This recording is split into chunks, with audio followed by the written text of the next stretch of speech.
नमस्कार। जिन लोगों की ज़ुबान बंद थी, मुंह पर ताले लगे हुए थे, दिल में खौफ था, डरे हुए थे लोग, अब वो भी धीरे धीरे बोलना शुरू हो गए हैं। चाहे वो संस्थान हो, चाहे वो लोग हों, कि नोटबंदी से कुछ हासिल नहीं हुआ। एक ऐसा कदम था जो सोच समझ कर नहीं उठाया गया, बल्कि अब उसका नुकसान देखने में आ रहा है। जीडीपी हमारा वैसे ही कम हो गया है, 6.1% आया है। ये भारत सरकार के चीफ स्टैटिस्टिशियन का कहना है, ये कोई आरोप नहीं है, ये भारत सरकार के ही लोगों का कहना है। दूसरी तरफ वित्त मंत्री अरुण जेटली का कहना है कि कुल कितना पैसा वापस आया गिनने में अभी 6 से 9 महीने और लग सकते हैं।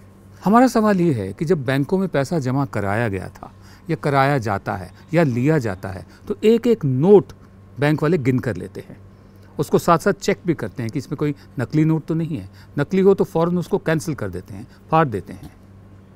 क्या जितना पैसा जमा कराया गया था पूरे भारत के बैंकों में नोटबंदी के बाद, वो बिना गिने करवाया गया था? क्या बैंकों ने रिजर्व बैंक को नहीं बताया होगा कि कितना पैसा उनके पास आया है? अगर रिजर्व बैंक को फिर भी दोबारा गिनना ही है तो कुछ बताइए तो सही कि कितना पैसा आया होगा, बैंकों ने कितना दिया। वो फिगर तो आपके पास होगी कि बैंकों से कितना पैसा वापस आया। कुल मिलाकर नोटबंदी एक ऐसा कदम साबित हुआ है जिसने अच्छी भली चलती अर्थव्यवस्था पर एक ऐसा प्रहार किया, ऐसी चोट की है जैसे कि चलती गाड़ी के टायर में कोई गोली मार दे। अब स्टेट बैंक ऑफ इंडिया ने भी बोलना शुरू कर दिया है। स्टेट बैंक ऑफ इंडिया, उसका ये मानना है कि नोटबंदी का असर हमारी अर्थव्यवस्था पर और ज़्यादा पड़ेगा। हमारी अर्थव्यवस्था पहले ही धीमी हो गई है, ढीली हो गई है, अब और धीमी होगी। जो इंस्टीट्यूशनल इन्वेस्टर्स होते हैं, संस्थानों के लोग होते हैं जो पैसा निवेश करते हैं, उनको दी गई अपनी रिपोर्ट में स्टेट बैंक ऑफ इंडिया ने यह माना है कि अर्थव्यवस्था की रफ्तार और भी धीमी होती जाएगी और अभी लंबा असर चलेगा। द वर्ल्ड बैंक का भी मानना है कि नोटबंदी का असर जो छोटे और लोअर मिडिल क्लास और गरीब परिवार हैं, जो गरीब तबका है, उन पर बहुत बुरा पड़ रहा है और बहुत बुरा पड़ता रहेगा। फिर भी अभी तक कहीं कोई सफाई नहीं, कहीं कोई इंक्वायरी नहीं, कहीं कोई आवाज़ नहीं। मीडिया खामोश है, चुप है, डरा हुआ है, अभी भी खुल के कोई नहीं बोल रहा कि आखिर किया क्या इन लोगों ने। स्टेट बैंक ऑफ इंडिया के मुताबिक ही अगर हालात जल्दी नहीं सुधरे तो हमारी अर्थव्यवस्था जो कमज़ोर है और कमज़ोर होती जाएगी। प्रधान सेवक ने नोटबंदी का फैसला लेने के बाद 50 दिन मांगे थे। मैंने सिर्फ देश से 50 दिन मांगे हैं, 50 दिन। 30 दिसंबर तक मुझे मौका दीजिए मेरे भाइयों बहनों। जापान में मजाक उड़ाया था नोटबंदी को लेकर कि घर में शादी है लेकिन पैसे नहीं हैं। बहुत खुश हुए थे लोग भी, वहाँ बैठे हुए थे, वो भी खिलखिलाकर हंस रहे थे। 500 और 1000 की नोट, घर में शादी है, पैसे नहीं है, मां बीमार है, 1000 की नोटों का थप्पा है, लेकिन मुश्किल है। इन सब के बावजूद भी तकलीफ है, ये पता है, खुद को है पता है, अड़ोस पड़ोस को है पता है, उसके बावजूद भी लोग मुंह में उंगली डाल डाल करके पूछवाते थे, मोदी को कुछ बोलो। कभी रोना, कभी ताली बजवाना, और ऐसा कदम उठा दिया। हमें चाहिए एक श्वेत पत्र, एक वाइट पेपर कि नोटबंदी का असर क्या हुआ है, उससे हासिल क्या हुआ है, कितना पैसा आया है, ब्लैक मनी कितनी कम हुई है, आतंकवाद कितना कम हुआ है या ख़त्म हुआ है, नकली मुद्रा कितनी ख़त्म हुई है। हमें एक श्वेत पत्र चाहिए, वाइट पेपर। मेरी परवरिश बचपन में एक रिफ्यूजी कॉलोनी में हुई थी। बहुत ही मिडिल क्लास किस्म की कॉलोनी थी, रिफ्यूजी कॉलोनी थी।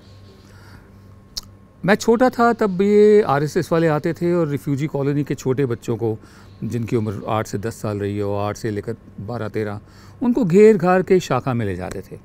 तो मैं भी चला जाता था। मैंने काफ़ी शाखाएं अटेंड करी हैं बचपन में।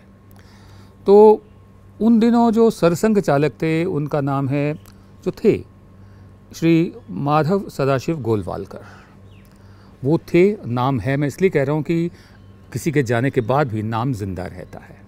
बहरहाल वो दिल्ली आए, उनको गुरुजी कहा जाता है आज भी, और आरएसएस वाले उन्हें परम पूजनीय गुरुजी कहते हैं। वो दिल्ली आए तो दिल्ली की तमाम शाखाओं में से जो होनहार बच्चे दिखे उनको इकट्ठा किया गया, मुझे मेरी शाखा से इकट्ठा किया गया, लिया गया और विजयनगर के एक पार्क में शाम को एक बहुत बड़ी शाखा लगी। मुझे याद है गुरुजी का कद कोई बहुत लंबा नहीं था, लेकिन मैं तब भी उनकी ना कमर तक आ रहा था इतना, और वो बता रहे थे श्री MS गोलवालकर कि किस तरह जो ताकत अटेंशन में है वो सावधान में नहीं है। तो इसलिए सावधान की जगह उन्होंने अपनी जांघ पर हाथ मारा और कहा सावधान की जगह कहना चाहिए स्फूर्ताक्ष। ये मेरे जहन में रह गया। आज भी जो RSS के लोग हैं उनको परम पूजनीय गुरुजी कहते हैं।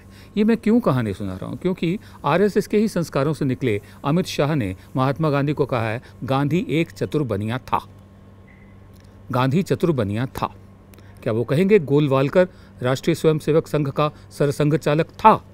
क्या वो ऐसी जुबान इस्तेमाल करेंगे किसी और के लिए या अपने परम पूजनीय गुरुजी के लिए? तो कांग्रेस एक विचारधारा के आधार पर, एक सिद्धांत के आधार पर किसी एक सिद्धांत को लेकर बनी हुई पार्टी ही नहीं है। वो आजादी प्राप्त करने का एक स्पेशल पर्पस वेहिकल है, आजादी प्राप्त करने का एक साधन थी कांग्रेस। और इसीलिए महात्मा गांधी ने दूरंदेशी के साथ बहुत चतुर बनिया था वो। ये संस्कार संघ के हैं, मैं ऐसा मानने को तैयार नहीं, क्योंकि मैं भी संघ को नज़दीक से जानता हूँ।